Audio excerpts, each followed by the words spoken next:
everyone, and welcome to our clear of Bowl of Embers Extreme on Mind difficulty. We have two perspectives today, me on top and Autumn, one of our healers, on bottom.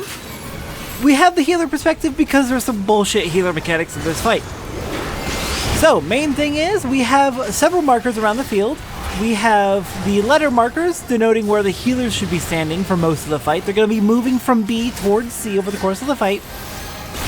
Meanwhile, tanks are going to start from 1, move to 2, and then move to 3 as Ifrit uses various mechanics.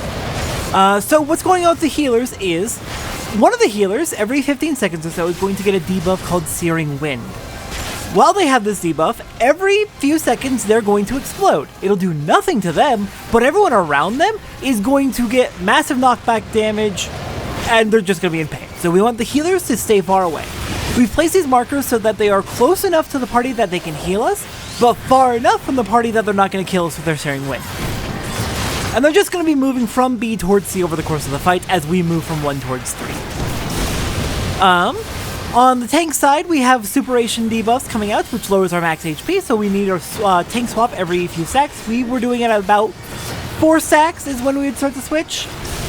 What I was doing was, the more stacks I had, the more mitts I would use. I would save my mitts until I had like 2, 3, and then 4 stacks, and then just blow all my mitts. Every now and then, we'll have a series of Infernal Nails, which we need to destroy. Each nail we destroy gives us about a 2.5 second vulnerability stack on the entire party, as well as raid-wide damage.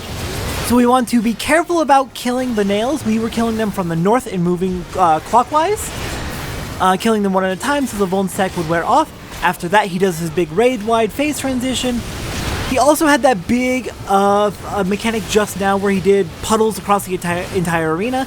The only safe spots were 1, and the spot on the arena directly across from 1. The next time you use that mechanic, 2 and the space across from 2 will be safe, and then the last time you use it, 3 and the space across from 3 will be safe. That's why we're tanking at 1, 2, and 3, so that we know where the next safe spot is going to be for that mechanic. After that mechanic, he does his dashes that we just saw, where 4 clones of him will spawn on the edge of the arena and then dash across in the order that they spawn. Just kind of stand next to the Ifrits and then follow them as they dash across. It's a lot harder for the Searing Wind healer because they're forced to be on the other side of the arena, but it is doable, especially with a little bit of practice. Second wave of Infernal Nails, instead of 4, there's going to be 8 of them, I believe. So tanks are still focused on Ifrit, keeping Ifrit distracted while the party deals with the Infernal Nails. Also, as we are going through this fight, there are also eruptions that are happening where it'll alternate between 1 big puddle underneath the off-tank and then a series of puddles under most of the DPS. When it's under the off-tank just needs to move away and make sure they're standing kind of off to the side of Ifrit so it's not going to land under the DPS. When it's on the DPS need to go out to the edge of the arena and run around in the same direction together. We were having them go clockwise around the arena just to make sure that they are all able to dodge the puddle safely, because it takes a little bit too long to figure out who has what puddle. What other mechanics are there? There was also an Infernal Burning Chain that popped up, which will tether the off-tank to one of the DPS. If this is an odd chain where the farther away the 2 players are who are chained together, the more damage they take. So they want to be next to each other. We were calling it the leash mechanic. We are putting someone on a leash. So we want to be careful with our tank swaps. Make sure, kind of get the feel for when that mechanic was about to happen, and then make sure the main tank had enough mitts to get through that, while the off tank was tethered to a DPS, so that the DPS didn't get hit by cleaves. If the tanks had a swap. If the tanks did have to swap, the new main tank standing directly on the opposite side of Ifrit from the DPS, or rather the DPS standing directly behind Ifrit, was enough for it to be close enough to not do too much damage. Like, it does give you a bit of wiggle room. Alright, we are on the last set of nails here. Once we hit this last set of nails, there's like 16 of them or something like that. There's 8 plus 4, so 12, plus the big one in the middle, so 13. We were killing them one at a time.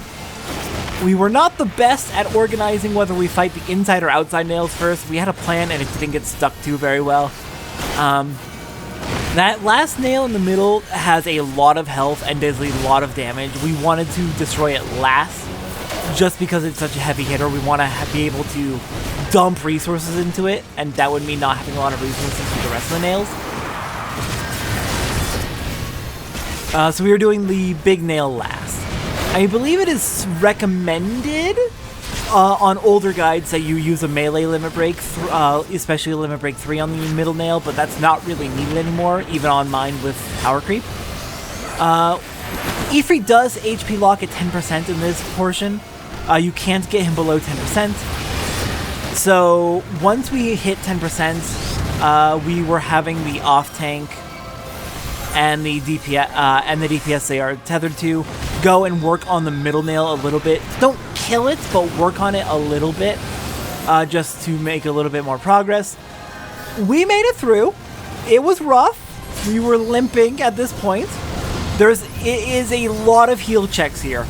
Between the searing wind and the nails constantly exploding and Ifrit just being a bit of a menace on the main tank.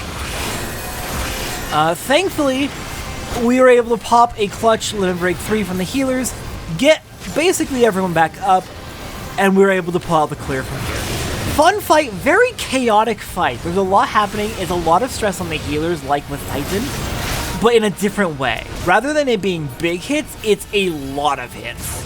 A lot of, like, instead of big hits on the tanks, it's a lot of hits everywhere during the nails phase. But I do think overall it is much easier than Titan.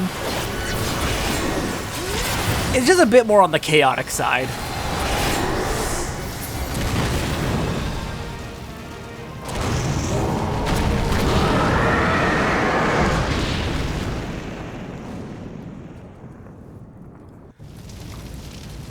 And that is Ifrit's Extreme on Mine difficulty.